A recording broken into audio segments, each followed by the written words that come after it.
Bienvenue dans cette exploration captivante de la prière qui a transcendé les âges et les cultures, une prière qui est bien plus qu'une suite de mots récités.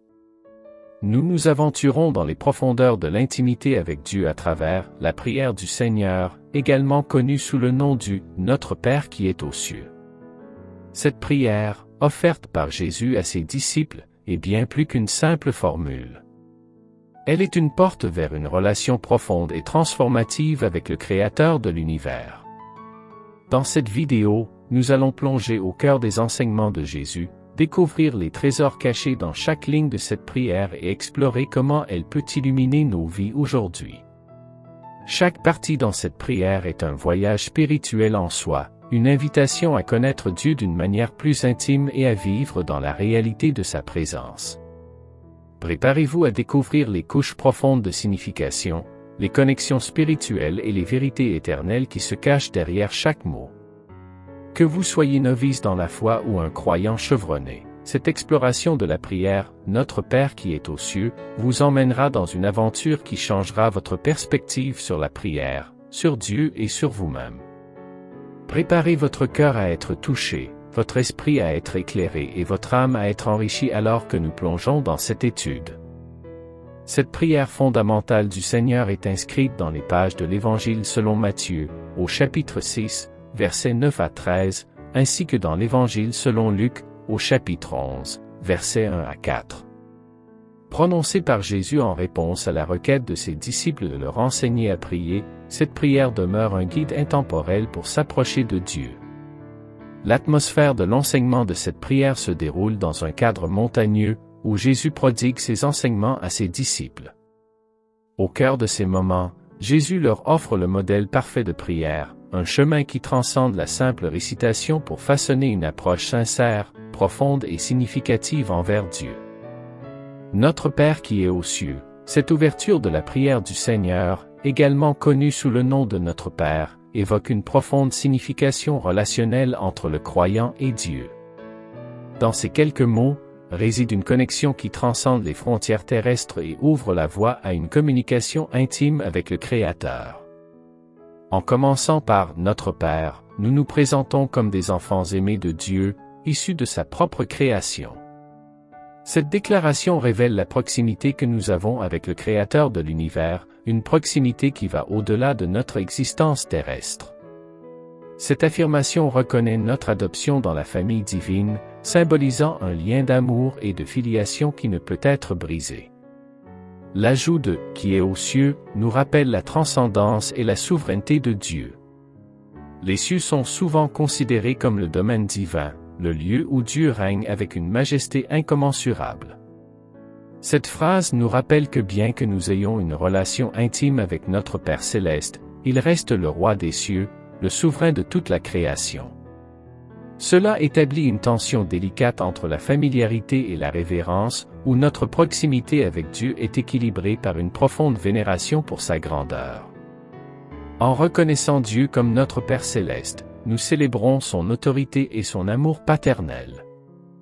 Cette relation d'amour et de confiance se mêle à une révérence profonde, une conscience que Dieu est à la fois notre Père aimant et le Créateur suprême.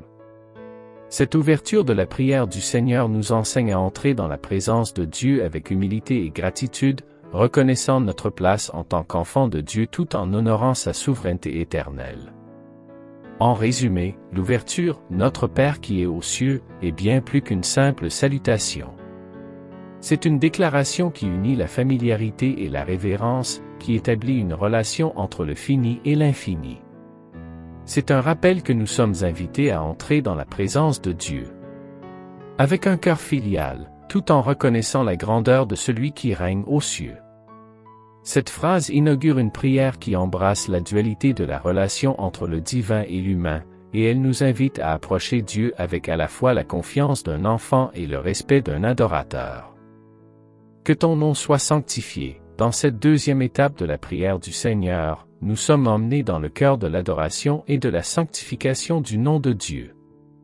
Cette déclaration simple porte en elle une signification profonde qui éclaire notre relation avec le divin et notre place en tant que créature. En disant que ton nom soit sanctifié, nous proclamons notre désir ardent que le nom de Dieu soit honoré, exalté et glorifié. Cette expression transcende nos besoins personnels et nous plonge dans l'essence même de la vénération. Nous reconnaissons que Dieu est digne de louange et d'adoration, au-delà de ce que nos paroles pourraient exprimer. C'est une invitation à reconnaître sa grandeur et sa sainteté, à nous unir en tant que croyants dans un acte collectif de louange. Ce simple souhait soulève un acte d'humilité. En sanctifiant le nom de Dieu, nous reconnaissons que sa grandeur dépasse notre compréhension humaine. C'est un rappel que, bien que nous ayons une relation intime avec lui en tant que Père, il est aussi infiniment plus grand que nous pouvons l'imaginer. Cette conscience d'une sainteté transcendant notre compréhension suscite l'humilité dans nos prières, nous rappelant que nous nous adressons à un Dieu souverain et tout-puissant. En appelant à la sanctification du nom de Dieu, nous nous alignons sur sa volonté et son dessein. Nous désirons que sa gloire soit révélée, que son caractère soit magnifié, que son amour et sa grâce soient connus de tous. C'est une prière qui transcende nos propres besoins et aspirations, mettant en avant la priorité de Dieu dans nos vies. Bref, la déclaration « que ton nom soit sanctifié » est bien plus qu'une simple formule. C'est une affirmation de notre désir profond d'honorer Dieu, de reconnaître sa sainteté incommensurable et sa suprématie. C'est une invitation à nous incliner devant sa grandeur et à reconnaître humblement notre place dans son plan divin. Cette déclaration inaugure un voyage spirituel qui nous élève au-delà de nous-mêmes, nous guidant vers une adoration authentique et une recherche passionnée de la gloire de Dieu. Que ton règne vienne. Cette étape cruciale de la prière du Seigneur nous transporte dans le domaine des aspirations profondes et des espoirs du croyant. En demandant que le règne de Dieu vienne, nous lançons une prière qui transcende le temps et les frontières terrestres. En prononçant ces mots, nous exprimons un désir ardent de voir le règne de Dieu prendre racine dans nos vies et dans le monde qui nous entoure.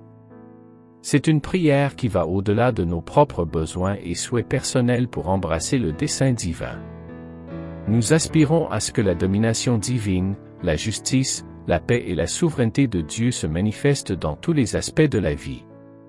Cette demande est un acte de confiance et d'abandon à la volonté de Dieu. Nous reconnaissons que son règne est parfait et que ses plans dépassent notre compréhension humaine. En priant pour que son règne vienne, nous renonçons à notre propre contrôle et nous nous soumettons à sa souveraineté. C'est une invitation à aligner nos cœurs et nos actions sur sa volonté divine. La prière « Que ton règne vienne » est également une prière d'espérance. Elle rappelle que, malgré les défis et les incertitudes du monde, la promesse du règne de Dieu reste inébranlable. Nous nous unissons à des générations de croyants qui ont prié pour la réalisation du dessein divin. C'est une prière pour l'avènement d'une réalité transformée, où les valeurs et les principes du royaume de Dieu guident nos choix et nos actions. En demandant que le règne de Dieu vienne, nous proclamons notre désir de voir sa volonté s'accomplir sur terre comme au ciel. C'est une prière pour l'établissement d'un ordre divin qui transcende les limites humaines et qui transforme notre réalité quotidienne. C'est un cri du cœur qui s'unit à l'espérance du Christ lui-même, qui a enseigné à ses disciples de prier pour que la volonté du Père soit faite. Pour tout dire, la demande « que ton règne vienne » est bien plus qu'une simple requête. C'est une invitation à l'abandon, à l'espérance et à la confiance envers le dessein divin. C'est une prière qui nous pousse à rechercher le royaume de Dieu avant tout, à ouvrir nos cœurs à sa souveraineté et à être des porteurs de sa lumière et de son amour dans le monde. C'est une prière pour que le règne de Dieu devienne une réalité tangible dans nos vies et dans le monde entier. Donne-nous aujourd'hui notre pain quotidien. Au cœur de la prière du Seigneur réside une demande simple mais profonde qui touche à notre nature humaine et à notre relation avec Dieu. Cette partie de la prière aborde non seulement nos besoins matériels, mais aussi notre dépendance quotidienne envers le Créateur. Dans cette phrase, nous énonçons notre besoin fondamental de pourvoir à nos besoins physiques. En demandant notre pain quotidien, nous reconnaissons humblement que nous avons des besoins concrets, que nous sommes des êtres incarnés qui dépendent de la nourriture pour notre survie. C'est une prière qui nous relie à notre humanité et nous rappelle que Dieu est attentif à nos besoins les plus basiques. Cependant, cette requête va au-delà de la simple satisfaction de nos besoins physiologiques. En demandant notre pain quotidien, nous exprimons également notre confiance en la générosité divine. Nous reconnaissons que tout ce que nous avons provient de la main bienveillante de Dieu. C'est un acte de gratitude et de reconnaissance pour les dons que nous recevons chaque jour. En priant pour notre pain quotidien, nous reconnaissons également notre dépendance envers Dieu. Cette dépendance ne se limite pas seulement à nos besoins matériels, mais s'étend à tous les aspects de notre vie. C'est un rappel que nous ne pouvons pas vivre pleinement sans la grâce et la provision divine. En demandant à Dieu de pourvoir à nos besoins, nous réaffirmons notre relation d'intimité et de confiance envers lui. Cette demande est également un antidote contre l'avidité et l'accumulation excessive. En demandant seulement notre pain quotidien, nous renonçons à la quête insatiable de biens matériels et nous nous tournons vers une attitude de contentement. C'est une prière qui nous invite à vivre dans le moment présent, à être reconnaissants pour ce que nous avons et à faire confiance à Dieu pour nos besoins futurs. En résumé, la demande « Donne-nous aujourd'hui notre pain quotidien » est bien plus qu'une simple requête pour la nourriture. C'est une prière qui célèbre notre humanité, notre dépendance envers Dieu et notre gratitude pour sa générosité. C'est une prière d'humilité, de confiance et de contentement. C'est un rappel constant que Dieu est le pourvoyeur de tous nos besoins et que nous pouvons lui faire confiance pour pourvoir à chaque aspect de notre vie.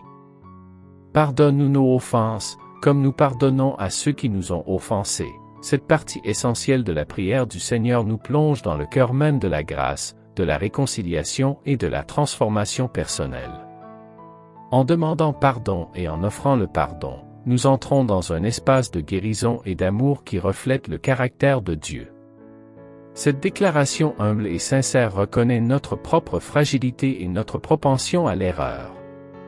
En demandant pardon pour nos offenses, nous reconnaissons que nous ne sommes pas parfaits, que nos choix et nos actions peuvent blesser les autres et entacher notre relation avec Dieu. C'est un acte d'humilité qui reconnaît que nous avons besoin de la grâce divine pour nous purifier et nous restaurer.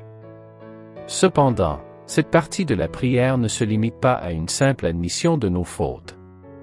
En ajoutant « Comme nous pardonnons à ceux qui nous ont offensés », nous plongeons dans un appel à l'action. Nous nous engageons à suivre l'exemple de Christ en pardonnant à ceux qui nous ont blessés. C'est un rappel que la grâce que nous recevons de Dieu est appelée à se répandre dans nos relations avec les autres. Le lien entre le pardon que nous recevons et le pardon que nous accordons est profondément significatif. En pardonnant, nous libérons non seulement les autres de nos rancunes et de nos ressentiments, mais nous ouvrons également la porte à notre propre guérison intérieure. C'est un choix conscient de refuser d'être lié par la haine ou la colère, et de laisser l'amour et la réconciliation prévaloir. Cette partie de la prière reflète également l'essence de la grâce divine. En demandant pardon, nous reconnaissons que Dieu nous offre un amour inconditionnel et une opportunité constante de recommencer. En offrant le pardon, nous imitons le Christ qui a donné sa vie pour nous réconcilier avec Dieu. C'est un témoignage de l'amour et de la rédemption que Dieu nous offre à travers le sacrifice de Jésus. Finalement, la prière « Pardonne-nous nos offenses », comme nous pardonnons à ceux qui nous ont offensés, est une invitation à la grâce, à la réconciliation et à la transformation. C'est un acte d'humilité, de choix et de foi. C'est un rappel constant que nous sommes appelés à refléter la grâce et l'amour de Dieu dans nos relations, à pardonner comme nous avons été pardonnés. C'est une prière pour la guérison de nos cœurs et pour la restauration de nos relations, dans la lumière de la grâce divine. Ne nous laisse pas entrer en tentation, mais délivre-nous du mal. Dans cette conclusion puissante de la prière du Seigneur, nous sommes amenés à reconnaître notre vulnérabilité en tant qu'êtres humains et à nous tourner vers Dieu pour la protection et la délivrance. Cette partie de la prière aborde nos luttes contre le mal et notre désir de suivre le chemin de la justice et de la sainteté.